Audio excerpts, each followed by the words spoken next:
یہ وہ ہستی ہیں جن کے اسلام لانے سے رسول اکرم صلی اللہ علیہ وسلم نے فرمایا، اے اللہ، عمر کے ذریعے اسلام کو مضبوط فرما دے۔ یہ کہانی ہے حضرت عمر فاروق کی، اسلام کے دوسرے خلیفہ، عدل کی علامت، بہادری کی مثال اور تاریخ کے سب سے طاقتور حکمرانوں میں سے ایک۔ حضرت عمر رضی اللہ تعالیٰ عنہ 40 سال قبل بعثت مکہ میں پیدا ہوئے۔ قبیلہ قریش کے طاقتور خاندان بنی عدی سے تعلق تھا۔ بچپن سے ہی بہادر، طاقتور اور صاف گو طبیعت کے مالک تھے۔ لکھنا پڑھنا جانتے تھے، پہلوانی اور خطابت میں مشہور تھے۔ اسلام سے پہلے حضرت عمر قریش کے با اثر سرداروں میں شمار ہوتے تھے۔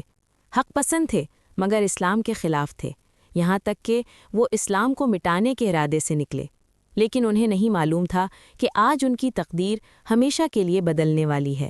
جب انہوں نے اپنی بہن فاطمہ رضی اللہ عنہا اور بہنوئی سید بن زید کو قرآن پڑھتے دیکھا تو قرآن کی آیات نے ان کا دل ہلا دیا۔ وہ فوراً رسول اللہ کی خدمت میں حاضر ہوئے اور بلند آواز میں کہا، میں گواہی دیتا ہوں کہ اللہ ایک ہے اور محمد رسول اللہ صلی اللہ علیہ وسلم اللہ کے رسول ہیں۔ اس لمحے مدینہ کی فضا میں خوشی کی لہر دوڑ گئی۔ آپ کے قبول اسلام کے بعد مسلمانوں نے پہلی بار کھل کر نماز ادا کی۔ حضرت عمر کے اسلام لانے سے کمزوروں کو ہمت ملی اور دشمن خوف میں پڑ گئے۔ آپ اسلام کے قلعہ بن گئے۔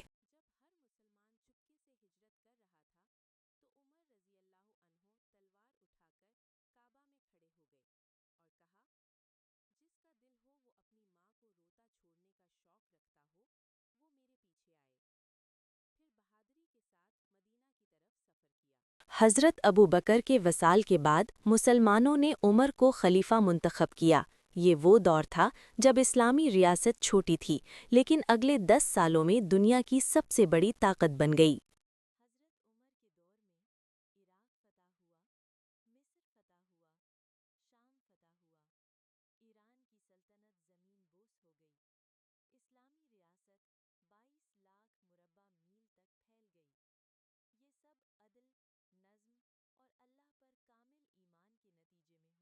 آپ کا عدل دنیا بھر میں مثال بن گیا۔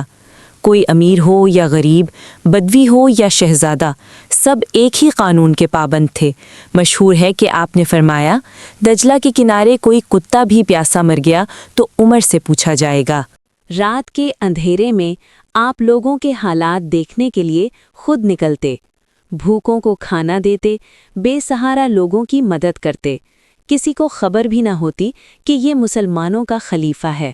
آپ رضی اللہ تعالیٰ عنہ کے اندر اسلامی ریاست کا پہلا مرکزی نظام قائم کیا۔ بیت المال، عدالتیں، پولیس، فوج کی تنخواہیں، مردم شماری، اسلامی کیلنڈر، ہجری سن۔ ایک دن آپ رضی اللہ تعالیٰ عنہ فجر کی نماز پڑھا رہے تھے کہ ایک دشمن نے خنجر سے حملہ کر دیا۔ چند دن کے بعد آپ رضی اللہ تعالیٰ عنہ نے دنیا سے پردہ فرمایا۔ آپ کو حضور صلی اللہ علیہ وسلم اور حضرت ابو بکر رضی اللہ تعالیٰ عنہ کے درمیان دفن کیا گیا۔ یہ مقام قیامت تک ان کی عظمت پر مہر ہے۔ حضرت عمر فاروق رضی اللہ عنہ کی زندگی ہمیں سکھاتی ہے کہ ایمان، عدل اور جرأت سے دنیا بدلی جا سکتی ہے۔ اللہ ہمیں بھی ان کے نقش قدم پر چلنے کی توفیق عطا فرمائے۔ آمین۔